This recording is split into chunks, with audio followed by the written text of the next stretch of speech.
So we must do two things, two great things together, to encompass that enormous new view that lies before us, but to encompass it within the framework of science, to see it within the whole categorical framework of science, and to see that these two are not separate, but that they are wedded. The bigness of the idea, the newness of the idea, the greatness of it is one with the structure of science, the structure of being itself. You see, in life as spirit, it is, you have belief casting out belief, belief casting out belief. Cause and effect are of the same nature, the same quality.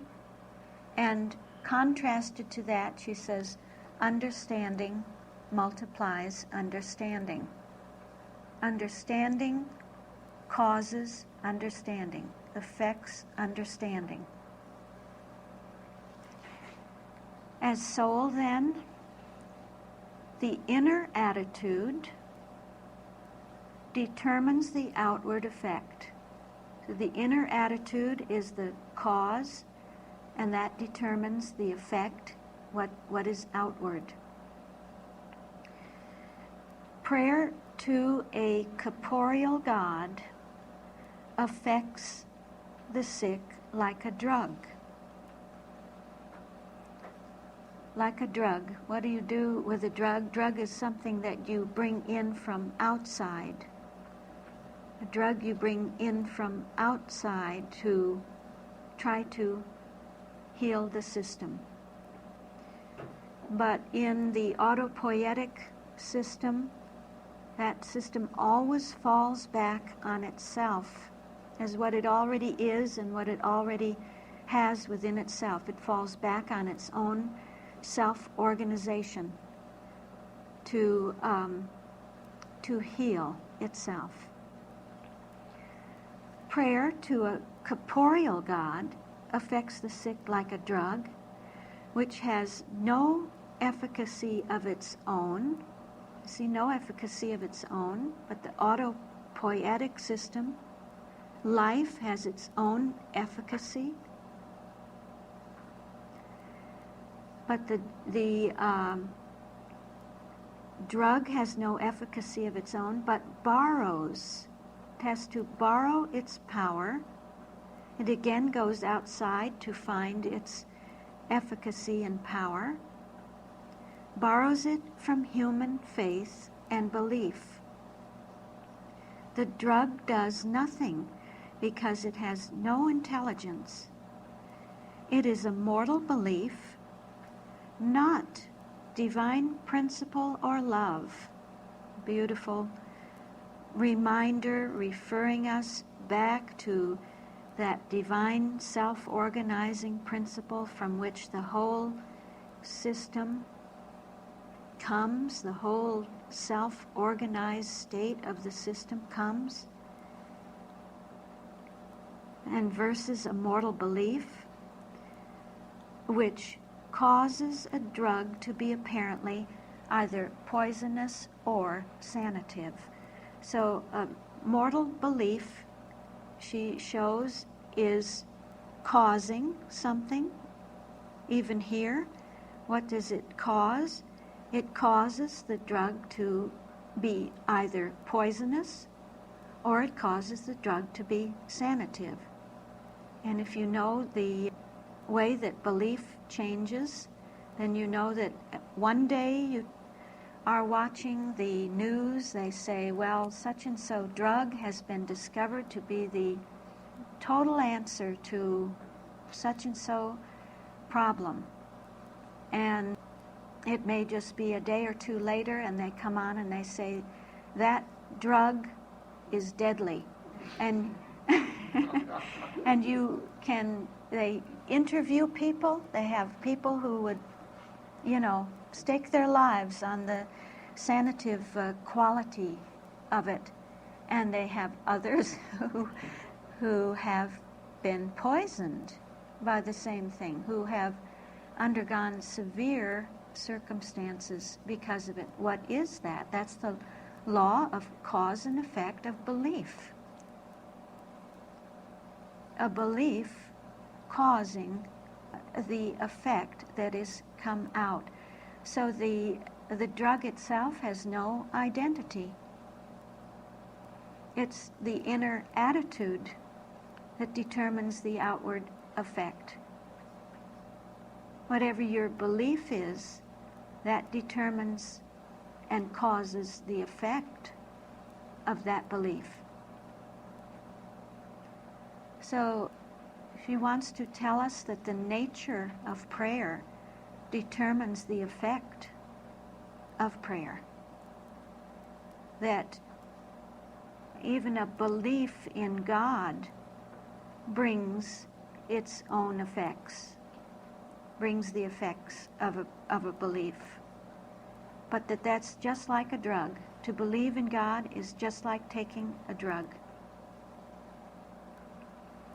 That the true law of cause and effect, and therefore the law that will operate sanatively in a healing way on the sick, is that law which goes back always to the cybernetic circle of mind, spirit, soul, principle as life. Life as principle, then, that the inner attitude must base itself on divine science and not on human thoughts. The common custom of praying for the recovery of the sick, common custom, I hear something that really is devoid of life, devoid of the newness and spontaneity and immediateness that comes out of the law of life as life expresses principle. Over and against that is common custom, right? Just doing the same thing over and over and over again, and everybody does it, and it's common to everyone. It's just customary to do that. Common custom of praying for the recovery of the sick. Well, it finds help in blind belief. Okay, she says, but where should your help really come from? It should come from the enlightened understanding. Enlightened understanding. So just as the subtone of soul has indicated to us that the effect of a belief is constantly changing, it can change back and forth from being one way to being then its opposite. And here she says, changes in belief may go on indefinitely. They go on and on and on, those changes. I never find a dynamic, steady state, so to speak. But they are the merchandise of human thought, not of human understanding. Not of the human understanding that she described as Jesus' standpoint. His human understanding of the divine healing principle, which found its cause in those deep and conscientious protests of truth. So changes may go on indefinitely. They are the merchandise of human thought and not the outgrowth of divine science. Isn't that beautiful? The outgrowth of divine science, as though to not only go back and embrace the first four subjects, but to embrace the whole system, to show that everything is the outgrowth of one cause, divine science. The outgrowth of divine science, the effect of divine science. So it's always within the system of divine science. The autopoietic system is to be autopoietic, you see, is to have that continual outgrowth, an outgrowth that is always from within and remaining within.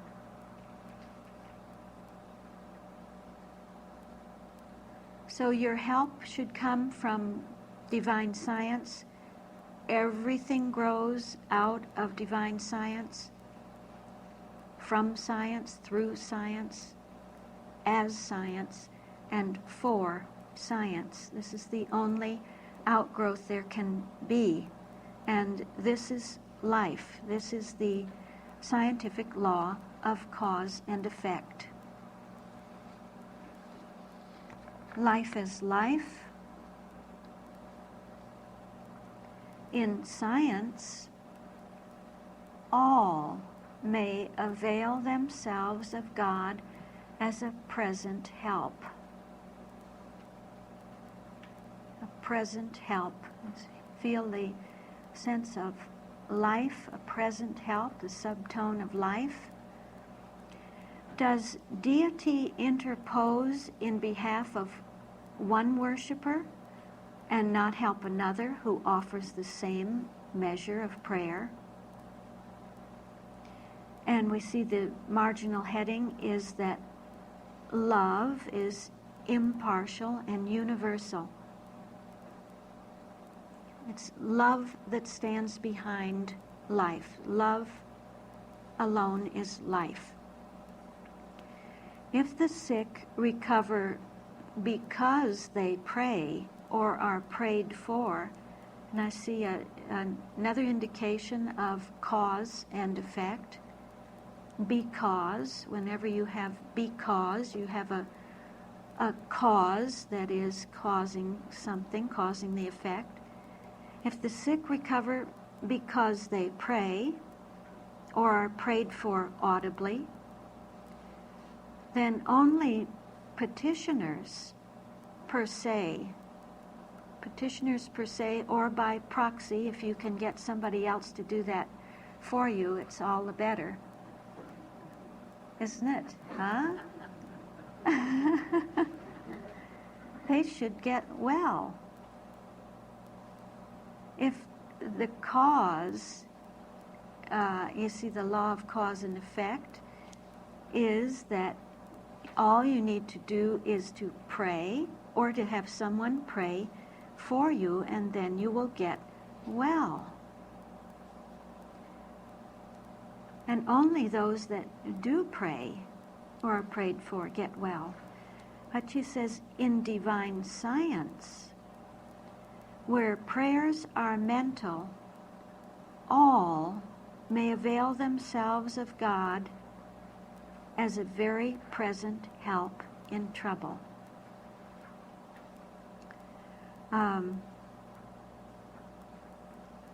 And then a great sense of love coming in, that divine science is governing the whole process, that love is impartial and universal, that divine self-organizing principle, the cybernetic principle, is impartial. It doesn't wait to hear a prayer, either on one's own behalf or on someone else's behalf.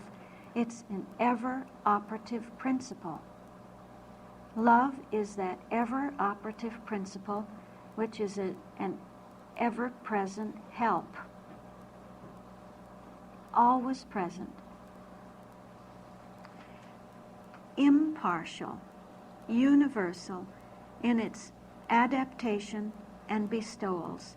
It is the open fount, that open fount, the source of all that the system needs to maintain itself, to sustain itself, to heal itself, is present.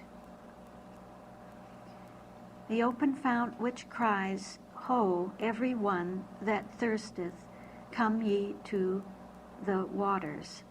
So this is the constituency of the autopoietic system, that it has within itself that source because it is a self-organized system, like its principle.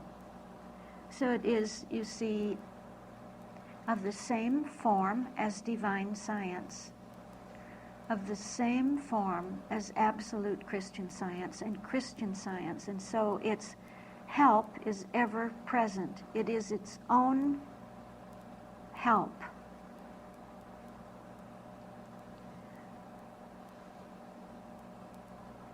Yeah.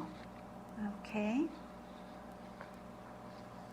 I apologize for going through these subtones so quickly and superficially.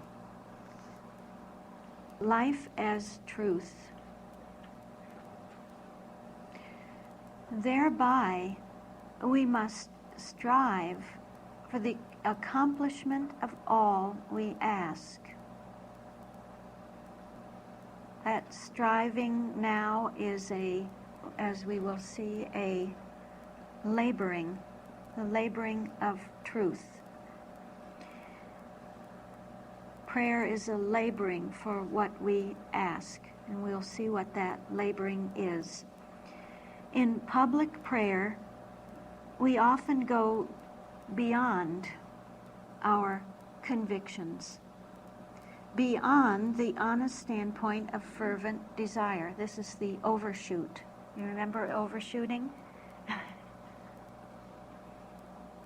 We overshoot the steady state.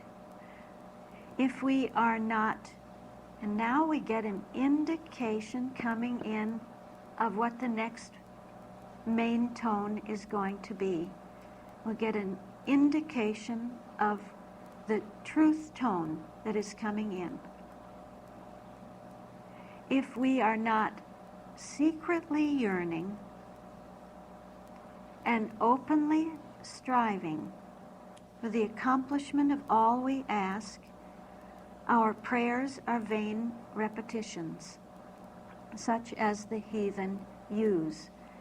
And so, by being true to that law of life, the law of cause and effect, to always go to mind, spirit, soul, principle as the cause of every effect, this is not a vain repetition, it is a full repetition.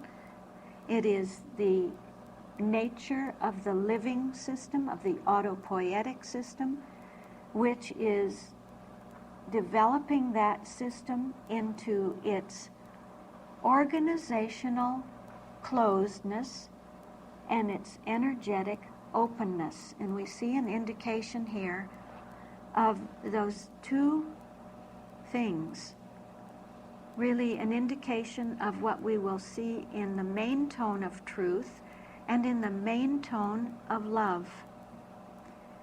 To be secretly yearning, that is to be closed, secretly yearning, and openly striving. Secretly yearning, a touch of truth, openly striving, a touch of love, for the accomplishment of all we ask, that this prayer, this kind of prayer, is full of the fullness of life. That without that quality, it's a vain repetition. If our petitions are sincere, we labor for what we ask. What does labor, what synonymous term would you connect laboring with? Truth, yes. And what does it mean?